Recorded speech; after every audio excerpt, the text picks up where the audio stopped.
Hello மக்களே! கார்த்தி, ரேவதி செம்ம இன்ட்ரெஸ்டிங்கா போயிட்டுருக்கு. நம்ம ரேவதியும் கார்த்தி ஆர்த்தி எடுத்து வீட்டுக்குள்ள வர வைக்கிறாங்க.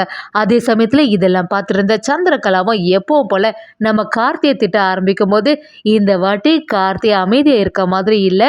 ஒரு கட்டத்துல சரியா சந்திரகலாவுக்கு ஒரு சம்பவம் பண்றாங்கன்னே சொல்லலாம். வீடியோக்குள்ள போறதுக்கு முன்னாடி நம்ம சேனலுக்கு சப்ஸ்கிரைப் பண்ணுங்க. அப்படியே பக்கத்துல இருக்க பெல் ஐக்கானையும் கிளிக் பண்ணுங்க. அப்பதான் நான் போடுற வீடியோலாம் உங்களுக்கு நோட்டிஃபிகேஷனா வரும். நம்ம கார்த்தி செம மாசா சாமுண்டீஸ்வரோட வீட்டுக்கு முன்னாடியே வந்து நின்னு நான் இருக்கும்போதே ரேவதிக்கு இன்னொரு மேரேஜ் பண்ணதுக்கு நீங்க பிளான் பண்ணிட்டு இருக்கீங்களா? இதுக்கெல்லாம் நான் விடுவேன் நீங்க நினைச்சிட்டு இருக்கீங்களா? உங்களை எல்லாம் சும்மாவே விட போறதில்ல. அத கோர்ட்டிலேயே சொல்லிட்டாங்கல்ல, 6 மாசம் நாங்க சேர்ந்து வாழணும்னு சொல்லிட்டு ரேவதியை என் கூட விடுறீங்களா அப்படின்னு சொல்லிட்டு நம்ம சாமுண்டீஸ்வரியை சரியா எதிர்த்து பேசும்போது சந்திரகலாவும் இதுலயே நின்றுட்டு இருந்தேன்னா உன்னோட மரியாதை கெட்டுறோன்னு சொல்லிட்டு நம்ம சந்திரகலாவும் சொல்லும்போது நம்ம கார்த்தியும் சந்திரகலாவை எதிர்த்து என்னங்க நீங்க பேசிட்டு இருக்கீங்க? எப்பவுமே வீட்டை விட்டு போனே சொல்லிட்டு இருக்கீங்க. நான் தான் ரேவதியை கூட்டிட்டு போறேன்னு சொல்றேன்ல, அதுக்கப்புறமா எதுக்கு சம்மதிக்காம இருக்கீங்க? கோர்ட்லயே சொல்லியாச்சு, நீங்க எதுக்கு தடுத்து நிறுத்துறீங்க அப்படின்னு சொல்றாங்க. இதெல்லாம் பார்த்துட்டு இருந்த சாமுண்டீஸ்வரியும் இதுக்கு மேல நீ நின்னீன்னா என்னோட துப்பாக்கிக்கு பலியாக வேண்டியது வந்துடும். அது மட்டும் இல்லாம இனி போலீஸையும் கூப்பிட போறேன் அப்படின்னு சொல்றாங்க. இதை கேட்ட கார்த்தி, என்னங்க நீங்க வேற இப்படி பேசிட்டு இருக்கீங்க?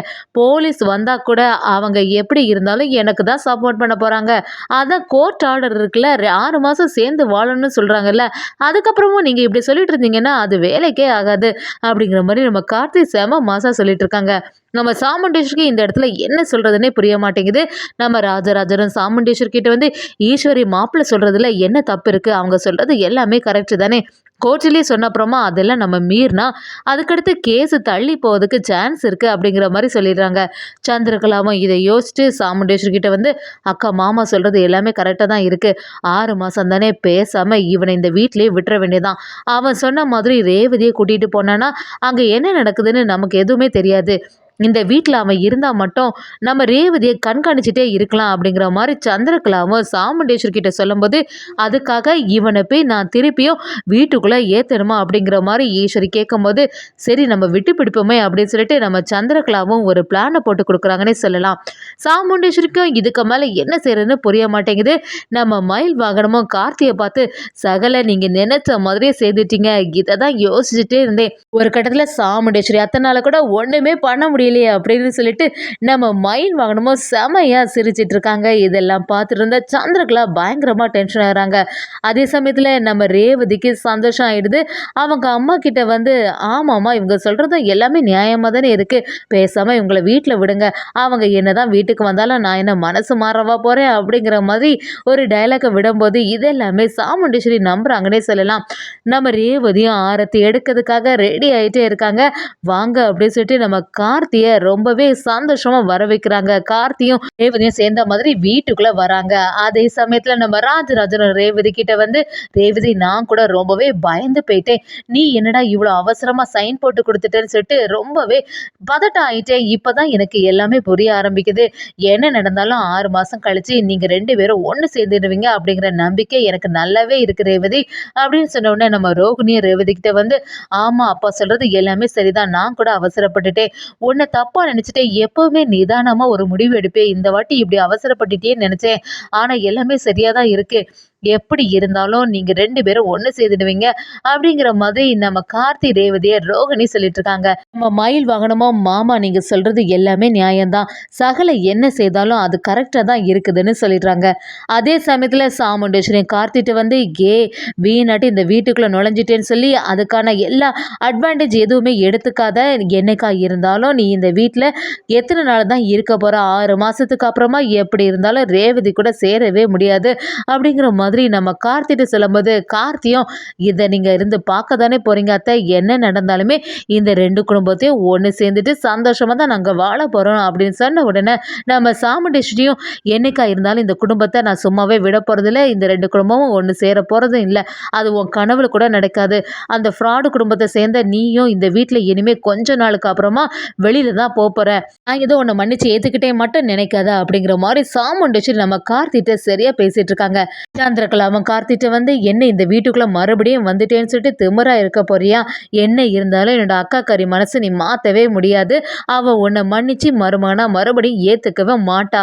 அப்படிங்கிற மாரி நம்ம கார்த்திட்ட சொல்லும்போது, கார்த்தியும் சந்திரா கிட்ட, "நீங்க இப்படிதான் ஃபர்ஸ்ட்டே சொல்லிட்டு இருந்தீங்க. இப்போ நான் வீட்டுக்குள்ள வந்துட்டேன்ல. அதான் இன்னும் 6 மாசம் டைம் இருக்குல்ல. அதுக்குள்ள எப்படி இருந்தாலும் அத்தையோட நான் மனச மாத்தி, இந்த குடும்பத்த ஒண்ணு சேர்க்கறது மட்டும் இல்லாம, ரேவதியும் நானும் சேர்ந்து நல்லா தான் வாழப் போறோம்." அப்படிங்கிற மாரி சந்திரகலா கிட்ட பேசலாங்க. சந்திராவும் இந்த வாட்டி விட்டு வைக்கிற மாதிரி இல்ல. என்ன நடந்தாலும் நீங்க 2 பேரும் ஒண்ணு சேர முடியாது அப்படின்னு சொல்லும்போது, நம்ம கார்த்தியும், நீங்க இந்த மாதிரி குடும்பத்துக்கு கெட்டது செய்யணும்னு நினைச்சிட்டு இருந்தீங்கன்னா நடக்கிறதே வேற. இனியும் உங்க அக்காவ பழி வாங்கணும் அப்படிங்கிற எண்ணத்த இதோட விட்டுருங்க. இதுக்கு மேலேயும் ஏதாவது செய்தீங்கன்னா நடக்கிறதே வேற. இனி இந்த கார்த்தியோட ஆட்டத்த பார்க்க வேண்டியது வரும் அப்படின்னு சொல்லிட்டு நம்ம கார்த்திய செமையா பேசுறாங்கன்னே சொல்லலாம். சந்திரகலாவும் அந்த இடத்துல இருந்து எப்படியாவது சிவனாண்டி முத்துவேல் எல்லாத்தையும் பார்க்க போறோம்னு சொல்லிட்டு அந்த இடத்துக்கு போகும்போது, காளியம்மே சந்திரகலா கிட்ட, "என்ன எல்லாமே நம்ம நினைச்ச மாதிரி நடக்குதா மருமகளே?" அப்படின்னு சொல்லும்போது, சந்திரா பயங்கரமா டென்ஷனா இருக்காங்க. "நீங்க வேற நடக்கிறது எல்லாமே சரியே இல்ல. அந்த கார்த்தி பையன் அவனே டைவர்ஸ் பேப்பர் அனுப்பினா, அதுக்கப்புறமா கோர்ட்ல 6 மாசம் கார்த்தியும் ரேவதியும் சேர்ந்து தான் வாழணும்னு சொல்லிட்டாங்க. அதுக்கு அடுத்து தான் டைவர்ஸுக்கான எல்லா வேலைகளும் நடக்கும். இப்படி இருக்க சிச்சுவேஷன்ல அந்த டிரைவர் பையன் கரெக்டாட்ட அந்த சான்ஸை யூஸ் பண்ணி என்னோட அக்காக்காரியோட வீட்டுக்கே வந்துட்டான்." அப்படின்னு சொன்ன உடனே காளியம்ம, முத்துவேல் எல்லாருமே பயங்கரமா அதிர்ச்சி ஆயிட்டாங்க. "என்ன சொல்ற சந்திரா?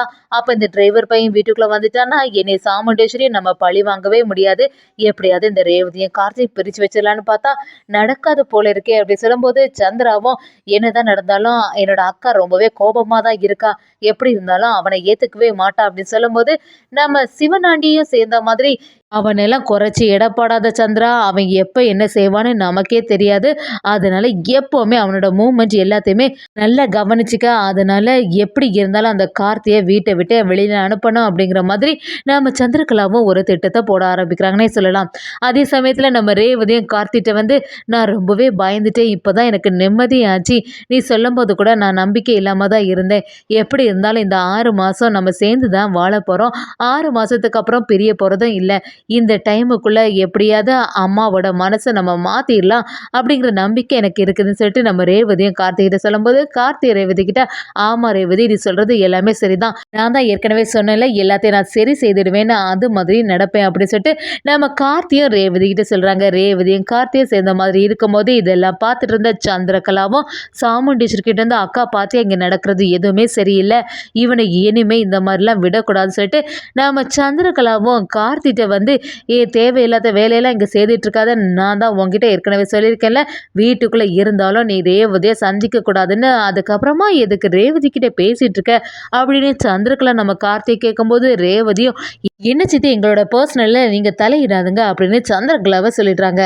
நம்ம கார்த்திய சந்திரகலா கிட்ட வந்து, "நீங்க இப்படியே செய்துட்டு இருந்தீங்கன்னா இனி வந்து உங்களை பார்த்தின உண்மை எல்லாத்தையுமே அத்தை கிட்ட சொல்ல வேண்டியது வரும். எங்களோட விஷயத்துல நீங்க இனிமே தலையிடாதுங்கன்னு" சொல்லிட்டு நம்ம கார்த்திய செம மாசா அந்த சந்திரகலா கிட்ட டைலாக் விடுறாங்கன்னே சொல்லலாம். இதை சந்திரகலா கொஞ்சம் கூட எதிர்பார்த்திருக்கவே மாட்டாங்கன்னே சொல்லலாம். ஒரு கட்டத்துல ரேவதி கூட ஒண்ணு சேரணும். அது மட்டும் இல்லாம 2 குடும்பத்தையும் ஒண்ணு சேர்றதுக்கு சந்திரகலாவோட உண்மை முகத்தை நம்ம கார்த்தி நிரூபிக்கிறாங்கன்னே சொல்லலாம்.